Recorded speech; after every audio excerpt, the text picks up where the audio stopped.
Hey guys, it's Ash and welcome to a new month, meaning new current meta tier list. Guys, I have you covered with the best and worst brawlers right now in the meta. We're going to be rating them all from 1 star, from the worst to the best at 5 stars. So let's start right now. Let's start from the bottom, the 1-star brawlers that pro players just do not want to play. They have 0 usage in competitive esports, and then they are very unpopular on the ladder by most players because they're pretty hard to push right now in this current meta. Start with Hank. Now Hank, he's the second highest health brawler in the game, but the problem is he gets countered by other tanks very easily, as well as common assassins, as well as Squeak. Squeak is very weak in this meta right now. Ever since his residue gadget nerfs, he just hasn't been the same, doesn't deal as much DPS, gets very easily countered by tanks and assassins as well.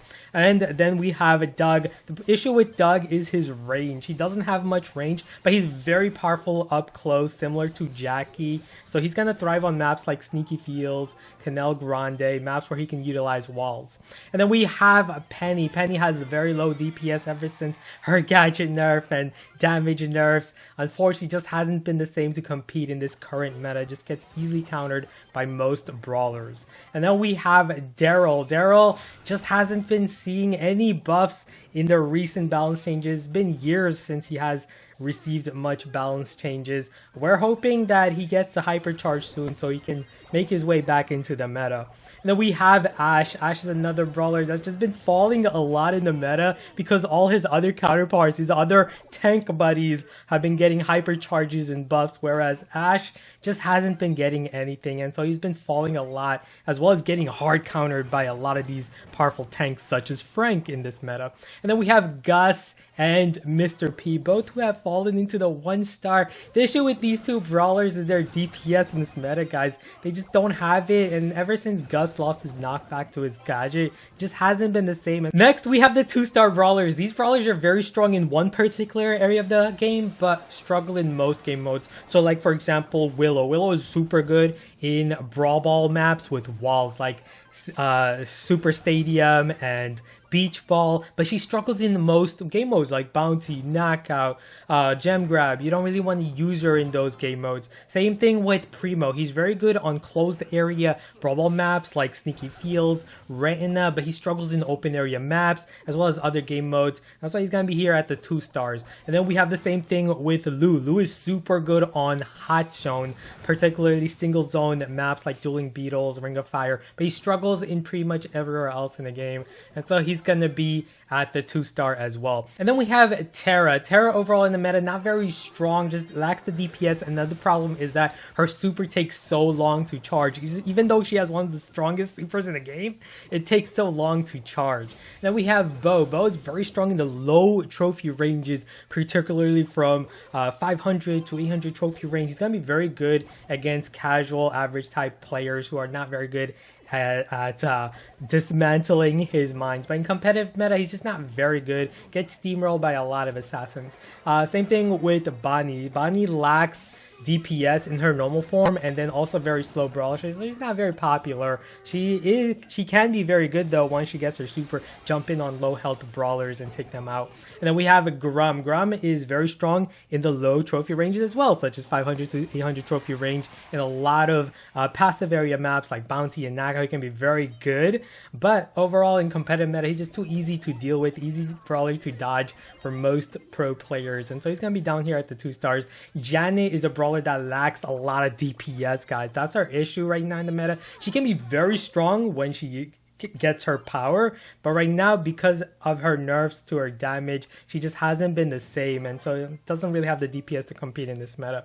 And then we have B. The problem with B is that she gets outclassed so much by these other sharpshooters that just are better overall, such as Piper, dealing heavy damage and just overall better at dealing with assassins and tanks. Angela, of course, and then Belle, all these sharpshooters. Then RT, who's also great against tanks with his gadget that can just convert into super.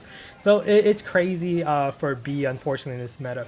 Then we have Edgar. Edgar is very good in some areas of the game, such as heist, maps where there's a lot of walls like Hot Potato, but you don't really want to use him anywhere else other than, of course, Showdown. But this tier list, not really for solo game modes, more so for 3v3.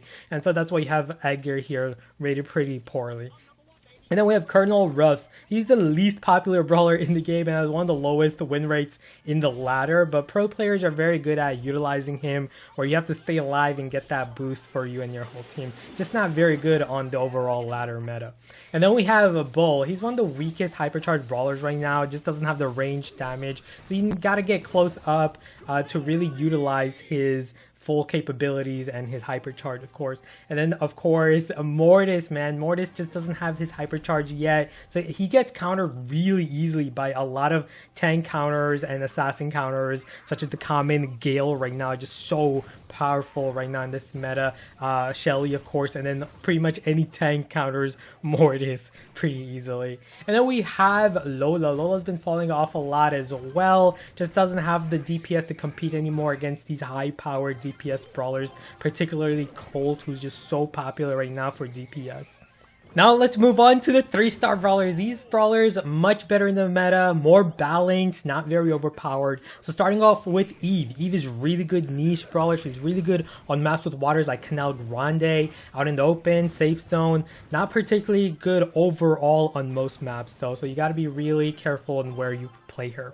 And then we have Sam. Sam is such a powerful tank assassin hybrid type of brawler, great for aggro rushes, but just doesn't have a hypercharge yet, and also gets countered by other tanks pretty easily, such as Jackie. Jackie's such a good brawler against so many other threats. Main reason she's here at the mid tier is because she struggles in open area maps and game modes, like you don't want to use her on bounty and knockout, for example, so she can be very limited in that sense. Same with Chuck. Chuck is very limited in this meta. He's only great for base rushing on heist area.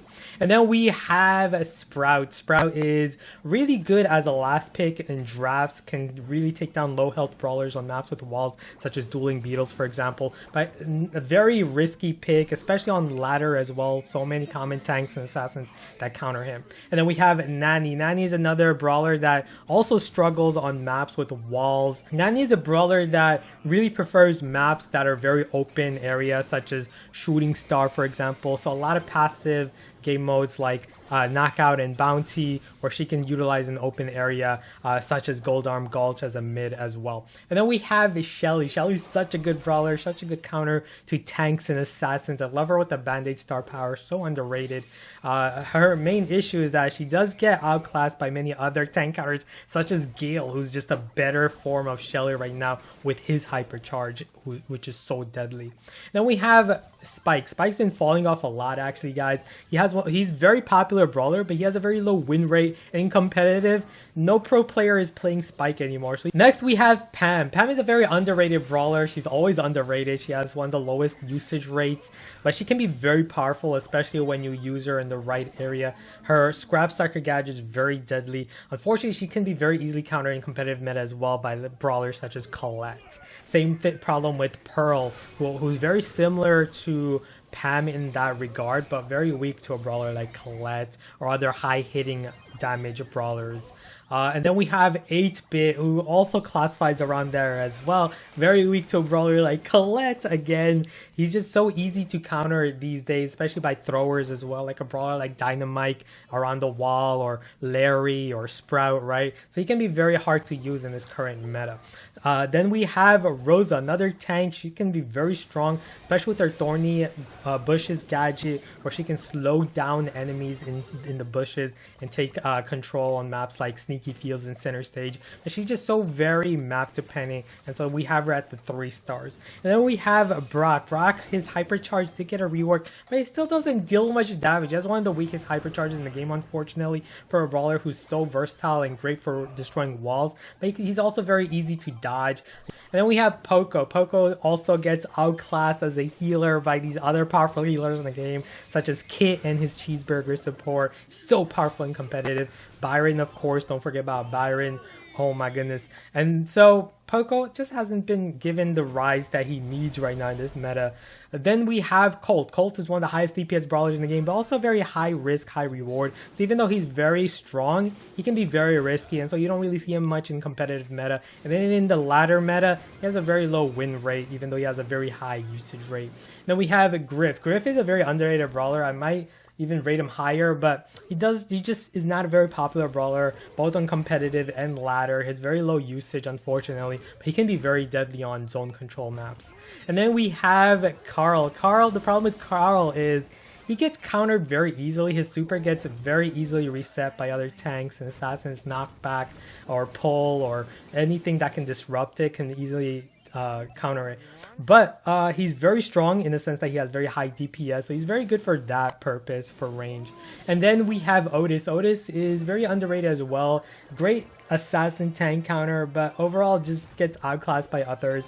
Even though he's very versatile, he just doesn't have the overall damage to compete against other high DPS damage dealers such as Gale, and then of course Clancy. Clancy's just crazy as a tank assassin counter. And we got Miko. Miko might actually be rated lower. Decided to give him a 3-star rating here. He can be very good against certain matchups, low health brawler matches, but when you play him against a tank or assassin, and it's harder to deal with those type of brawlers as a Miko. Then we have Fang. Fang can be very clutch, very strong in the low ranges in the game, guys, in the lower trophy ranges. But once you get into competitive, Fang actually has like almost 0 usage by competitive pro players. He's just very easy to counter once you know how to. His attack can be very easy to dodge as well. Then we have Leon. Leon is another very popular brawler. Very strong in the low ranges, but in competitive, again, very easy to deal with. Pro players are much smarter at countering Leon by grouping up against them, using gadgets and supers to scout him whenever he has a super, and then communication skills, of course. And then we've got Maisie. Maisie, amazing brawler against tanks and assassins, but ever since her hypercharge nerf, she just hasn't been the same. Much harder to get her hypercharge and also chain it, of course.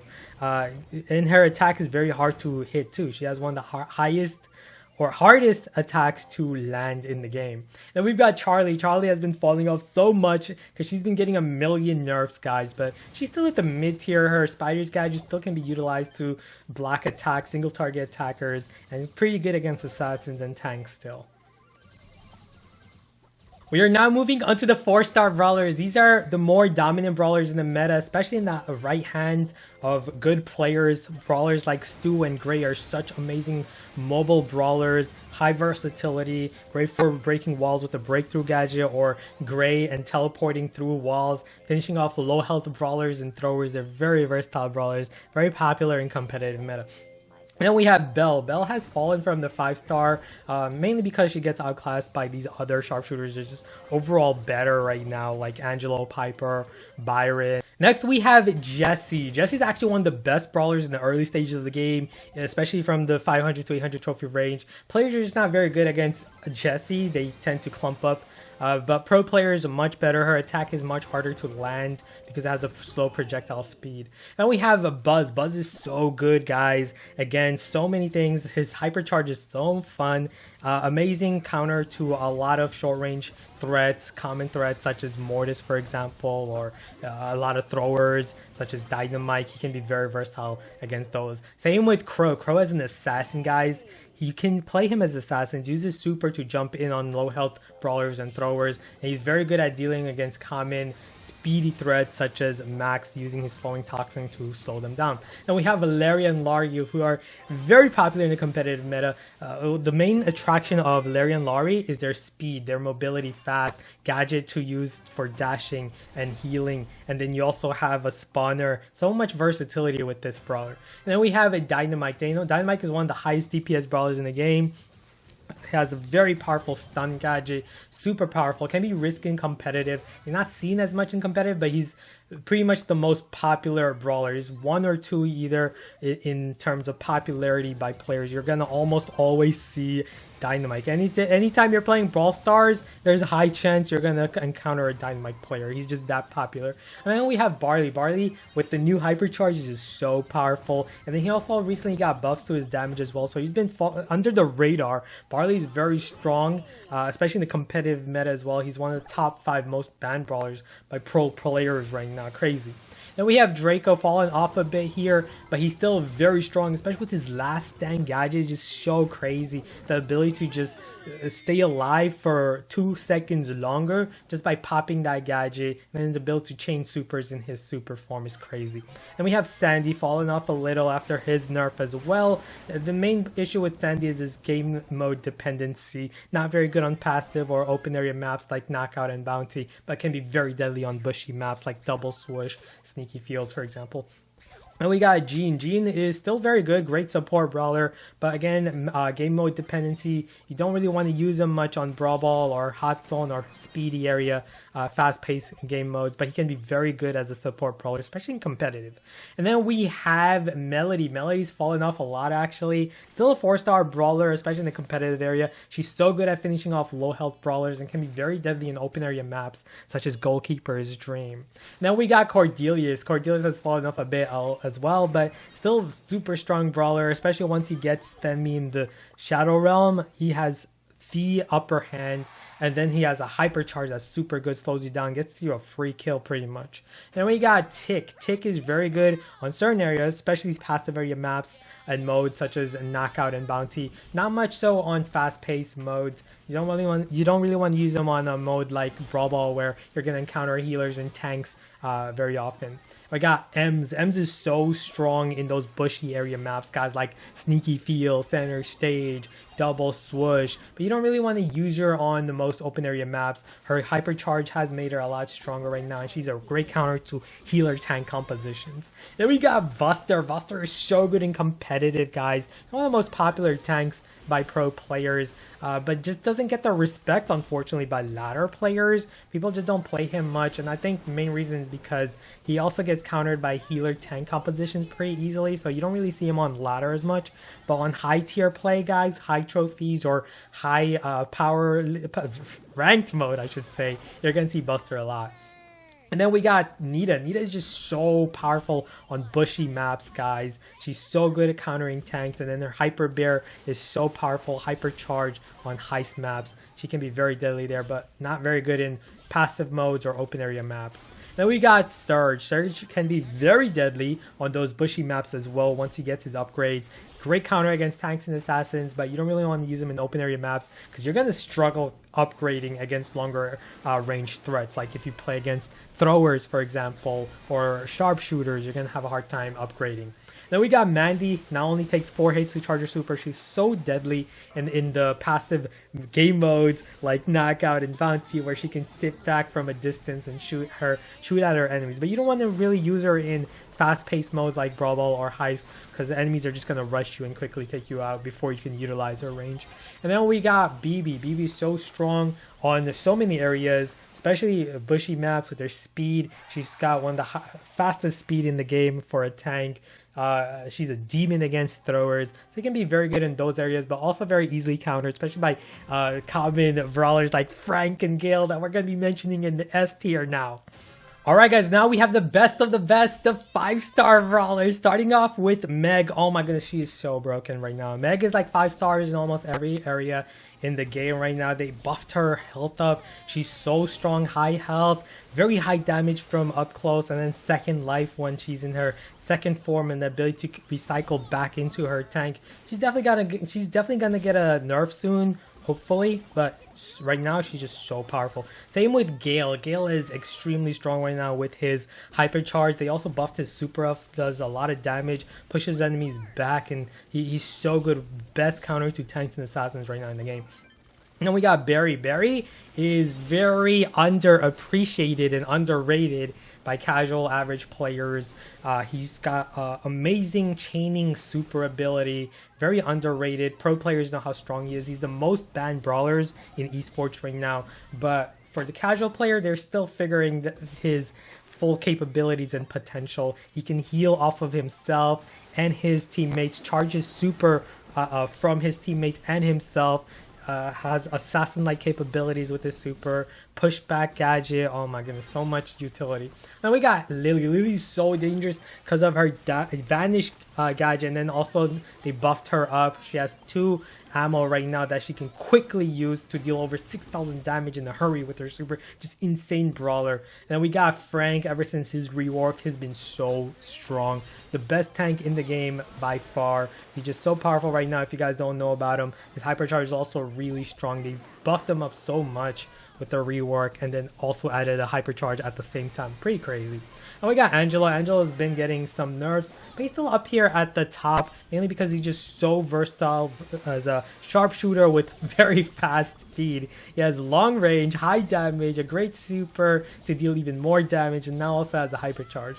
And then we've got Piper. Piper is still very strong, especially because of her recent hypercharge that also allows her to destroy walls and knock back enemies. She's been very dangerous in open area maps. Byron is the best healer right now. If you watch competitive play, he's just so strong in so many areas. Easily support your teammates with heal, and then you can also play him versatile option by playing him as a long range brawler. You can play him like a Piper if you want. So you have 2 capabilities, sharpshooter and healer at the same time. Pretty crazy hybrid brawler. And we have Rico. Rico is insane with his hypercharge right now. He's so powerful on maps where he can utilize walls like Hard Rock Mine, Center Stage, Sneaky Fields, Pinball Dreams. So many maps where he can utilize these walls. He's so powerful right now. Just not as good in open area maps like Shooting Star or Backyard Ball. You don't want to really use them there. Then we got Amber. Amber doesn't have a hypercharge, but doesn't need it. She's just so powerful with her high DPS attack. She's got an amazing 2 amazing gadgets. She's just so good against tank, assassin matchups, as well as area control. Her versatility makes her a very popular brawler in competitive. Then we got Max. Max with her hypercharge is just so good. So much speed support, and then ability to also give your teammates a super boost with that hypercharge. Just so powerful in this meta. And then Kit. Kit is so ridiculous in competitive meta with his cheeseburger gadget for heal support. And then he can also be very good in solo modes like duels and showdown if you play him there. But other than that, 3v3, he's just so broken in passive area modes like bounty and knockout, where you can just sit still, wait for your super, support your teammates with heals. It can be very deadly. And then we have Colette. Colette's one of the best brawlers, probably the best brawler in high. So much damage with a hypercharge, and then she's one of the best counters to common tanks, making her a 5-star brawler because of just how good she is at countering popular brawlers like Frank, for example. Then we have RT. RT is so good, guys, moving up after his gadget rework. Gets his super whenever he wants. He's very underrated and underappreciated by casual players because of how hard it is to hit his shots, but pro players know just how powerful it is. And then you also need to make good decision on when to use his super to convert into tank form to easily counter tanks and assassins. Just so versatile. Same thing with Chester. So powerful now after his rework. His first build is so much damage. He's so good against tanks, assassins, and then he's also a speedy brawler. He has really good health for a speedy brawler. In competitive, he's one of the most popular brawlers by pro players right now. And then, of course, you have the new brawler, Clancy. Clancy is so broken against tanks and assassins. Insane close range damage with the super. Once you have him upgraded to level 3, it's pretty much over for the other team. He just does so much damage in a hurry. So, there you guys have it. The complete tier list of the current new meta for August. Hope you guys enjoyed the video. Let me know if you guys agree with any of my ratings or disagree in the comments below. And I'll see you guys next time for another Brawl Stars video. I'll see you guys again soon.